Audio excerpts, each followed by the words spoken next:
39번으로 가보자. 39번도, 역시 이제 정답이 그렇게 어렵지는 않지만, 또 다루는 내용, 이거는 문장 구조지. 문장 구조가 좀 길고 복잡하기 때문에 문장을 이해하는 게 굉장히 어려울 수도 있을 것 같아. 자, 일단 내용으로 들어가 보자. 자, as a general rule이야. 1번 문장부터 할까? 일반적으로, is better, 더 좋다. 뭐가 더 좋냐면, 가짜 주어겠지? 자, 특이한 거는 이 if 이하가 진짜 주어는 맞는데, 보통 우리가 진짜 주어라고 하면 명사절이니까 인지 아닌지로 번역되는 게 일반적인데, 가끔은 지금 우리가 보는 문장처럼 진짜 주어임에도 불구하고 만약으로 번역되는 그런 아주 특이한 케이스야. 자, 무슨 얘기냐면, 만약 당신이 내린 정의가 일치한다면, 일치한다는 말로 번역하자. 상응한다라고 하지 말고, 그것도 as 원급 비교지. 가능한 한 아주 밀접하게 일치한다면이야. 어디에? to the way. 요거 close 쓰면 안 돼. 부사가 들어가야 된다. 원래 correspond to가 한 단어야. 자, 여기서 이제 동사 패턴이 correspond to라는 단어가 자동사야. 이게 한 개의 단어라고 봐야 돼. 어디 일치한다. 근데 이 중간에 끼어든 단어는 당연히 부사가 들어가야 될 거 아니야, 그지? 그 부사에다가 as에서 원급 비교를 덮어 씌운 거다라고 보면 돼. 그래서 closely가 들어가야 되는 거고. 자, 다시 한다. 방식인데 어떤 방식? 그 용어가 일반적으로 사용되어지는 어디에서? 자, 논의야, 토론에서, 그지? 어떤 토론이야 또?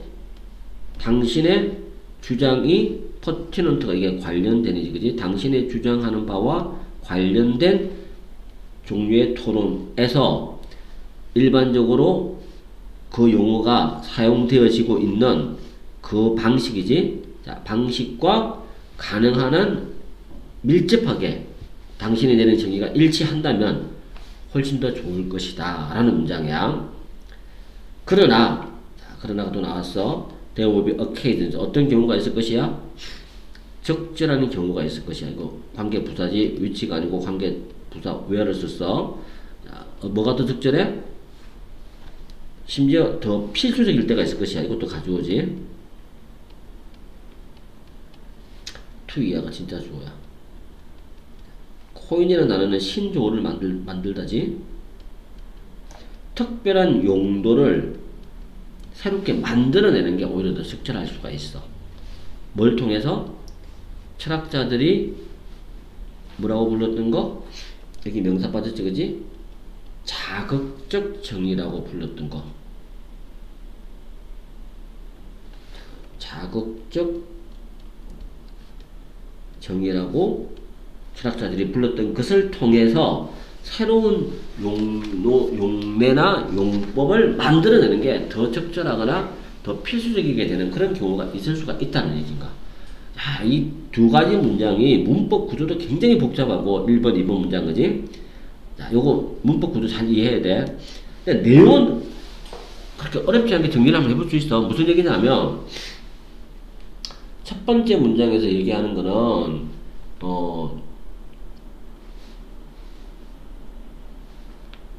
일반적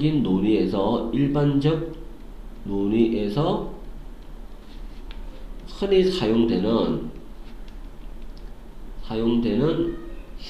용어가 있어, 그지? 용어의 정의가 내가 사용하는 정의와 일치하는 것이 좋겠지. 일치하면 좋다, 그지? 하지만이야. 자, 하지만 가끔은 어떤 경우가 있어요? 가끔은 일치시키기보다는 일치가 잘 안 되는 경우겠지. 이게 생각이 된 게 가끔은 일치가 되지 않는 경우에는 새로운 용어나 아니면 새로운 용어나 특정 용어의 새로운 용도를 만드는 게 더 적합할 수도 있어. 이런 경우가 있을 수가 있다는 얘기인가? 그거를 이제 2번 문장에서 얘기를 한가? 자, 1번하고 2번 문장은 어법이 굉장히 중요한 거니까 어법 위주로 공부해야 돼. 자, 일단 출제 가능성이 높은 거는 어법 문제가 여기서는 굉장히 중요할 것 같아. 자, 기억해둬야 되고, 그 다음에 이것은 어떤 경우가 될 것이다? Where the current lexicon, 현재 사용되는 어휘가 뭘 못할 때, 구분을 해주지 못할 때일 것이다. 자, 어떤가? 이게 you think는 또 삽입이지? 동사 나왔으니까 삽입.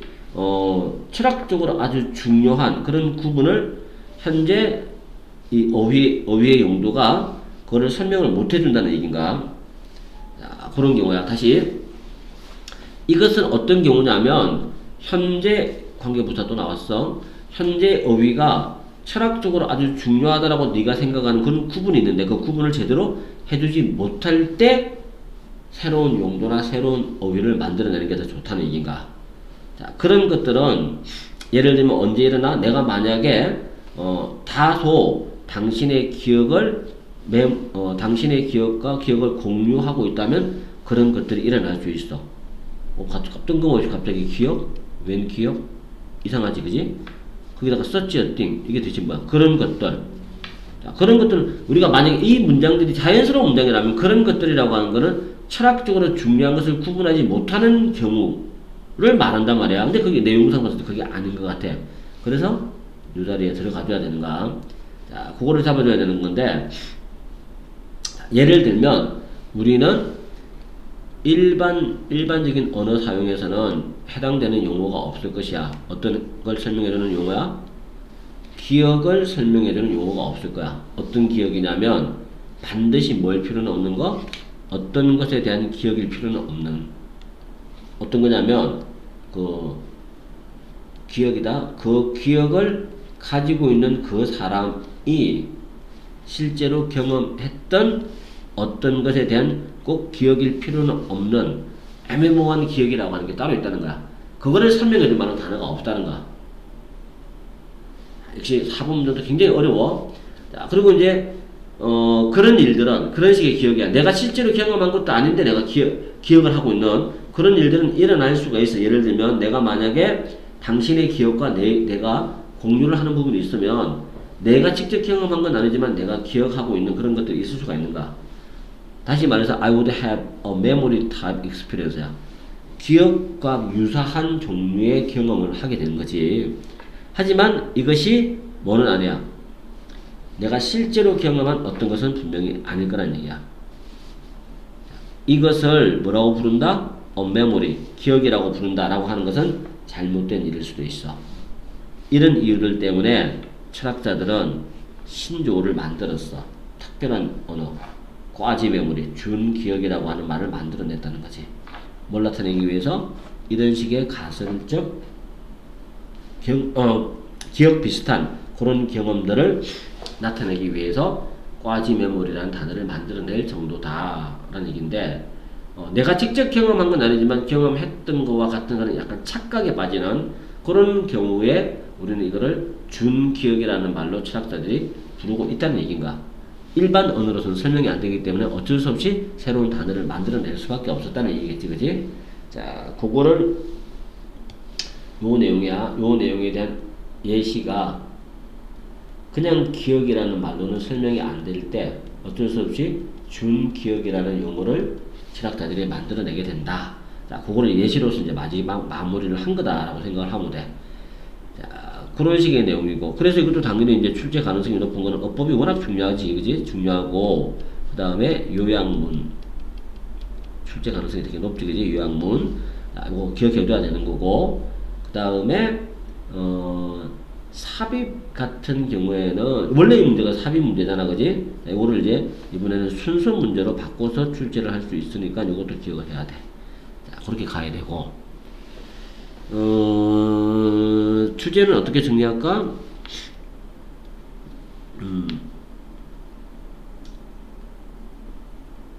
유용성으로 가자. 유용성. 자, 뭐가 유용하다는 얘기야?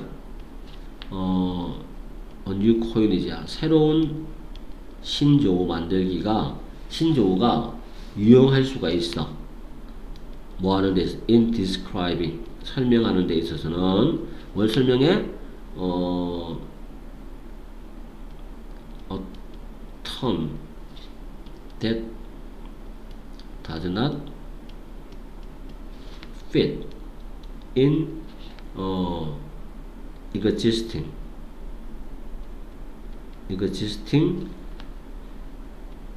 terms야.